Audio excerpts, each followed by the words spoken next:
नमस्कार दोस्तों, आपका बहुत बहुत स्वागत है। दोस्तों, मैं एक वेरीफाइड ट्यूटर हूँ फिलो एजुकेशन प्राइवेट लिमिटेड पे। तो दोस्तों, आज हम इस वीडियो में दो मुद्दों पे बात करेंगे, क्योंकि कई दोस्तों का मैसेज आ रहा था, कॉल आता है कि सर ऐसा है कि हमारे फिलो और ट्यूटर एप्लीकेशन पे मुझे फ़ोन नहीं आते। ये एक मुद्दा हो गया। या कॉल बहुत कम आते हैं, स्टूडेंट की क्वेरीज बहुत कम आती हैं। तो उससे क्या होता है, अगर आपको कॉल कम आएगा तो आपकी अर्निंग कम होगी।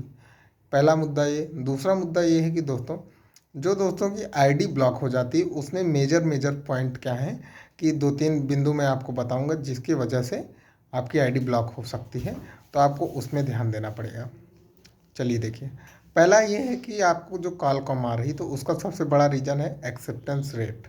अब देखिए ये क्या होता है। तो दोस्तों, पहली बात तो आपका अगर फिलो एप्लीकेशन जो ट्यूटर का है अगर अपडेट नहीं हुआ है तो उसे आप प्ले स्टोर से या फिर iOS से जिस पे आप यूज करते हैं उसे अपडेट कर लीजिए। जब अपडेट करेंगे तो वहाँ पे जब आप अपना प्रोफाइल ओपन करेंगे वहाँ पे रेटिंग का ऑप्शन आएगा। रेटिंग दिखेगी आपकी, वहाँ पे ओपन करेंगे तो आपको एक्सेप्टेंस रेट दिखेगा। एक्सेप्टेंस रेट वहाँ पे लिखा होगा। आप देखेंगे जिस जिस आपने जो जो टॉपिक सेलेक्ट किया उसमें देखिए तो एक्सेप्टेंस रेट परसेंटेज में करके दिया है। तो आप कोशिश करिए कि आपका एक्सेप्टेंस रेट 50% के ऊपर रहे। तो उसमें देखेंगे आपका एक्सेप्टेंस रेट कम रहता है। तो वो कम ज़्यादा होता कैसे है। पहली बात तो वो करिए जिसमें आप बहुत ज़्यादा कॉन्फिडेंस हो, तो वही टॉपिक सेलेक्ट करें। देखिए जिसमें आपने फिर टॉपिक ओपन करिए, जो जो आपने सेलेक्ट किया है अगर आपको लगता है कि वो सवाल आप नहीं बता पा रहे हैं तो आप उसे डीसेलेक्ट कर दीजिए। इसमें क्या होता है कि अगर आपने कई टॉपिक सेलेक्ट किया है, मान लीजिए आपने सेलेक्ट कर लिया कि आप मैथ पढ़ाएंगे लेकिन आप इंग्लिश के टीचर हैं और मैथ का क्वेश्चन आपके पास आता है तो आप उसे नहीं बता पाते हैं, आपको ऐसा लगता है कि मैं नहीं बता पाऊंगा तो आप कॉल डिस्कनेक्ट करते हैं। तो वहाँ पे एक्सेप्टेंस रेट आपका गड़बड़ हो जाता है। एक्सेप्टेंस रेट का मतलब ही यही होता है कि नंबर ऑफ कॉल्स कितने आपने पिकअप किए और आपने कितने अच्छे से एक्सप्लेन किया। तो ये रहेगा कि आपने अगर इंग्लिश के टीचर हैं या मैथ के टीचर हैं, मान मान लीजिए मैथ के टीचर हैं, तो आप मैथ को ही सिलेक्ट करिए। तो मैथ के नंबर ऑफ़ क्वेश्चन जो ज़्यादा आएंगे तो आप उसे क्या करेंगे, आप उसे क्या कर सकते हैं, जल्दी जल्दी उठाएंगे तो ज़्यादा कॉल्स आप उठाएंगे तो आपका एक्सेप्टेंस रेट बढ़ जाएगा। ठीक है, पहली बात तो ये हो गई। इसमें हमने बात किया एक्सेप्टेंस रेट का। ठीक है, और एक्सेप्टेंस रेट आपका सही कैसे होगा। तो एक्सेप्टेंस रेट सही ऐसा ही होगा कि नंबर ऑफ कॉल्स आप उठाते जाइए, जितनी कॉल आती जाएँ धीरे धीरे कम, पहले कम आएंगी उसके बाद धीरे धीरे धीरे धीरे बढ़ती चली जाएंगी। तो ये एक्सेप्टेंस रेट होगा। और दूसरी बार आईडी आपकी ब्लॉक क्यों होती है। पहली बात तो आप जो पढ़ाइए आप उसे बड़े कॉन्फिडेंशियल पढ़ाइए, ग्रीटिंग करते जाइए। इनका ये फिलो का प्रोसेस है कि अगर आप फ़ोन उठाते हैं तो आपको ग्रीटिंग करना ज़रूरी है।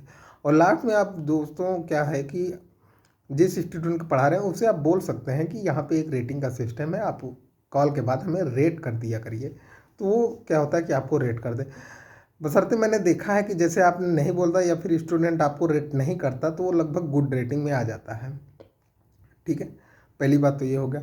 दूसरी बात कि आपकी पहली बात तो ये रेटिंग आपकी कम हुई तो ब्लॉक हो सकता है। दूसरी बात कि आपको वहाँ पे जो क्वालिटी है वहाँ पे कई बार पुअर क्वालिटी आ जाए, पुअर और गुड और एक्सेलेंट क्वालिटी होती है, सेटिस्फेक्शन ये सब होता है। आपका कई बार पुअर आता है तो भी ब्लॉक कर दिया जाता है।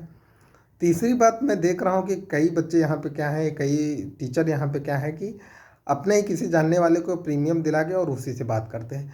यदि आप किसी से कंटिन्यू उसी बंदे से बात कर रहे हैं और लोगों का कॉल डिस्कनेक्ट करते हैं तो उनका एक एल्गोरिदम जो है काम करता है जिससे आपको वो पता कर लेते हैं। तो ये रीज़न हो सकता है आपको ब्लॉक करने का। और तीसरा रीज़न ये हो सकता है कि यदि आप घूम फिरा के वही बात हुई कि आप किसी भी या फिर अपने फ़ोन में ही अपने फ़ोन से करते हैं या फिर किसी तरीके का एक तरीके का फ्रॉड एक्टिविटी करते हैं, फ्रॉडलेंट एक्टिविटी करते हैं और आपको उनको पता चल गया कि ये एक तरीके का स्पैम है, तो ये तरीके से आपकी आईडी ब्लॉक कर देते हैं। ये रहा कुछ बातें। तो मुझे जहाँ तक लगता है कि मैंने सारी चीज़ें क्लियर कर दिया है। और आपको यदि कोई ज़रूरत है या फिर और कोई क्वेरी है तो आप कमेंट बॉक्स में कमेंट करें या फिर टेलीग्राम का मैंने लिंक दे दिया है, वहाँ पे ज्वाइन होकर वहाँ पे भी आप मैसेज कर सकते हैं। यदि आपको और कुछ लगता है या और कोई जानकारी चाहिए तो आप वहाँ कमेंट करिए। और जिन दोस्तों को ये फिलो ट्यूटर के बारे में नहीं पता है तो वो नीचे लिंक दिया गया है, वहाँ कई वीडियोस हैं उनको भी देख सकते हैं कि मैंने और ये भी जैसे आपको ब्लॉक हो गए तो अनब्लॉक कैसे होना है उसकी मैंने वीडियो बनाया है। और फिलो स्टूडेंट एप्लीकेशन के बारे में आपको अर्निंग कैसे बढ़ानी है, ये सारी वीडियो बराबर आती जाएंगी। तो चलिए दोस्तों, इस वीडियो में इतना ही। फिर मिलेंगे किसी अगले वीडियो में, तब तक के लिए धन्यवाद। जय हिंद, वंदे मातरम।